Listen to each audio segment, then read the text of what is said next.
Bonjour chers téléspectateurs, bonjour monsieur Ngapou. Bonjour madame Amougou.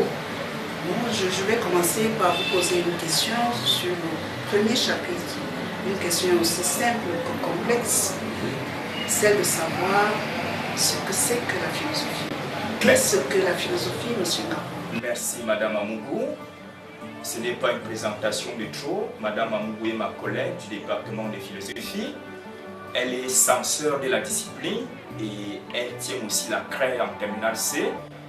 Et nous sommes au cœur du premier chapitre. Qu'est-ce que la philosophie? Une question embarrassante.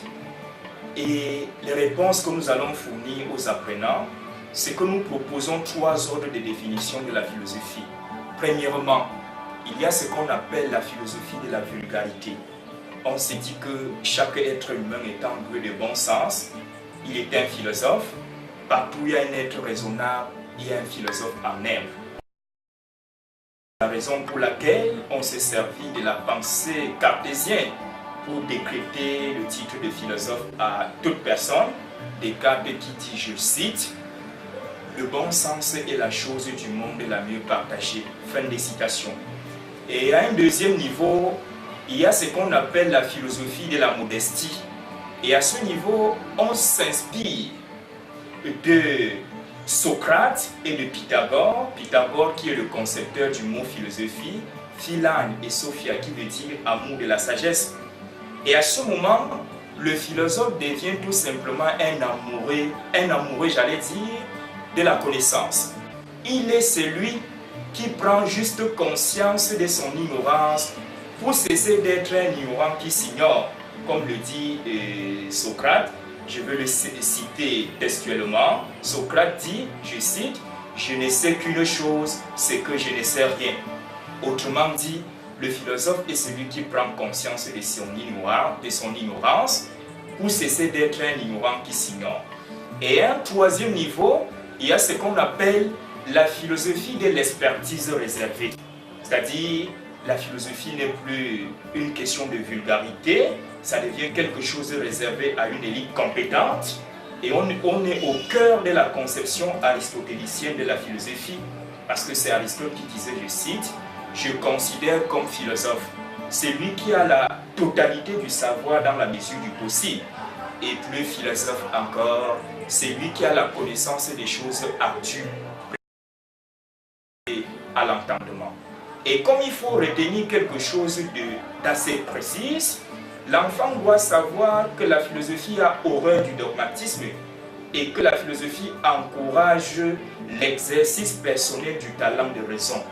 Et ce n'est pas pour rien que Karl Jaspers disait, je cite, « La philosophie se trahit elle-même lorsqu'elle dégénère en dogmatisme, c'est-à-dire en un savoir mis en formule, définitif et complet. Faire la philosophie, c'est être en route. » Fin de citation. Voilà ce que les élèves peuvent retenir concernant la conception de la philosophie. Et maintenant, par rapport à l'origine de la philosophie, la Grèce antique était la terre natale de la philosophie. Très bien madame, c'est une question très pertinente. Et la réponse que nous allons apporter à cette question relative à l'origine de la philosophie, c'est de faire comprendre aux élèves et aux étudiants que l'histoire de la philosophie révèle que la philosophie est d'origine grecque. D'abord, le mot philosophie, Philane et Sophia veut dire amour de la sagesse. Et ce n'est pas en bassa, ce n'est pas en éton, ce n'est pas en babylé, c'est en grec. Alors, et les premiers philosophes qu'on appelle les présocratiques ne sont pas les Africains, les Chinois, ils sont bien les Grecs, les Pythagore, les Thalès, les Diogène et consorts. Et c'est au nom de cette conception que les penseurs racistes vont penser que la philosophie est une exclusivité grecque. On a un auteur comme Heidegger qui dit « Philosopher, c'est parler grec ou allemand ». Ça veut dire que la philosophie est née dans la Grèce antique et se limite dans le monde occidental. Et que les autres peuples n'ont pas à se mêler de ce qui ne les regarde pas. Et d'emblée, les nègres sont exclus du divin royaume de la philosophie.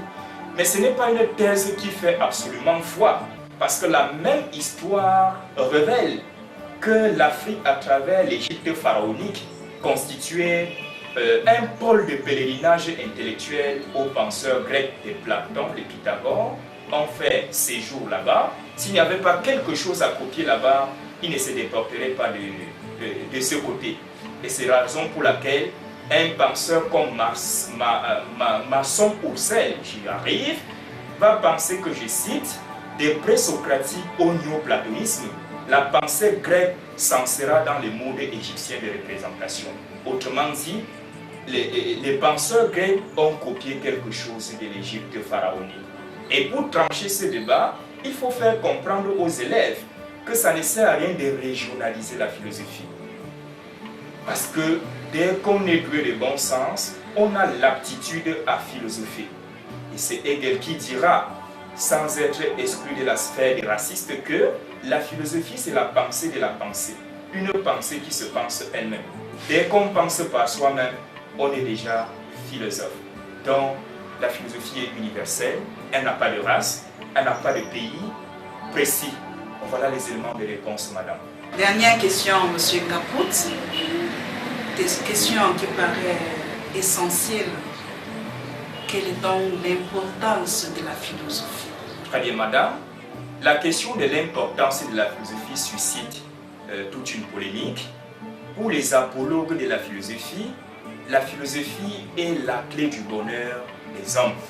Sur le plan individuel, la philosophie nous apporte la lucidité nécessaire pour marcher avec beaucoup d'assurance en cette vie.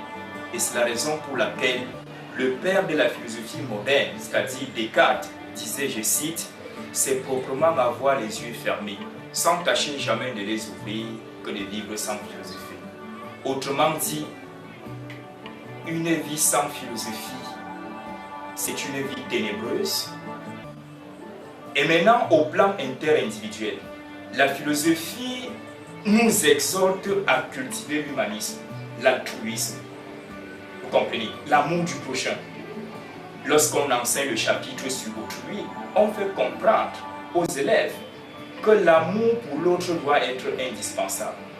Et c'est la raison pour laquelle un penseur comme Emmanuel Kant, qui est votre maître, vous avez soutenu sur lui, faisait comprendre que l'homme doit agir de telle sorte que la maxime de son action puisse être érigée en règle universelle. Sur le plan de la loyauté, la philosophie encourage le respect des lois. Parce que sans respect des lois, c'est le règne de l'anarchie. Et un penseur comme Jean-Jacques Rousseau va nous dire, dans son contrat social, j'allais dire, que l'obéissance aux lois qu'on se prescrit est liberté. Vous voyez, sur le plan de la technoscience, on interpelle les hommes de science par rapport aux éventuelles conséquences de leur production. Et c'est la raison pour laquelle un penseur comme Rabelais va dire, je cite, « Science sans conscience n'est que ruine de l'âme ». Fin de citation. Et il n'y a pas mieux que la philosophie pour nous conscientiser sur les effets pervers de la technoscience.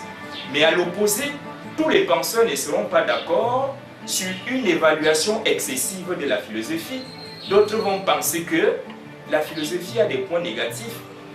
Sur le plan individuel, on a dans l'histoire repéré ce qu'on appelle les coucheries de la philosophie, c'est-à-dire le comportement peu orthodoxe de certains philosophes à l'instar de Thalès, Diogène, vous connaissez leur histoire, marcher en plein jour avec la lampe, à la recherche de l'homme. Bon, ce sont des comportements peu orthodoxes. Et en deuxième lieu, on dénonce l'inefficacité pratique de la philosophie en disant si la philosophie nous apporte un supplément d'âme, elle est limitée sur le plan de réalisation concrète, alors que nous sommes dans un monde dominé par le matérialisme. C'est la raison pour laquelle un penseur comme Karl Marx va dire, je cite, « Jusqu'ici, les philosophes n'ont fait qu'interpréter le monde de différentes manières. Ce qui importe, c'est de le transformer. » Donc, autrement dit, la philosophie ne répond pas à tous nos besoins. Sur le plan religieux, l'homme d'église va considérer le philosophe comme un athée, celui-là qui incite les hommes à défier la transcendance en pensant qu'ils sont eux-mêmes auteurs de leur destinée. Ils vont penser que l'homme est un empire dans un empire. Or, c'est un sacrilège. le philosophe ne sera donc pas bien vu par l'homme d'église. Donc, voilà ce qu'on peut dire concernant l'évaluation de la philosophie. Elle a certes des points positifs et des points négatifs, mais ce qu'il faut retenir, c'est qu'on ne doit pas seulement considérer les besoins humains comme étant des besoins matériels. C'est le professeur Ebenezer Njomele qui le dit, dans De la médiocrité à l'excellence, je cite, « La misère de l'homme n'est pas supprimée par le simple fait qu'il mange à sa faim. » Fin de citation. C'est quand nous mangeons que les vrais problèmes apparaissent. Donc voilà ce qu'on peut dire sur le problème de l'importance de la philosophie. Merci, M. Capote. Merci, mes chers téléspectateurs. Merci, madame, de nous avoir accordé un peu de temps pour la réalisation de ce projet. Je sais que votre calendrier est très surchargé. Vous êtes une dame de fer. Bon, donc c'est bien.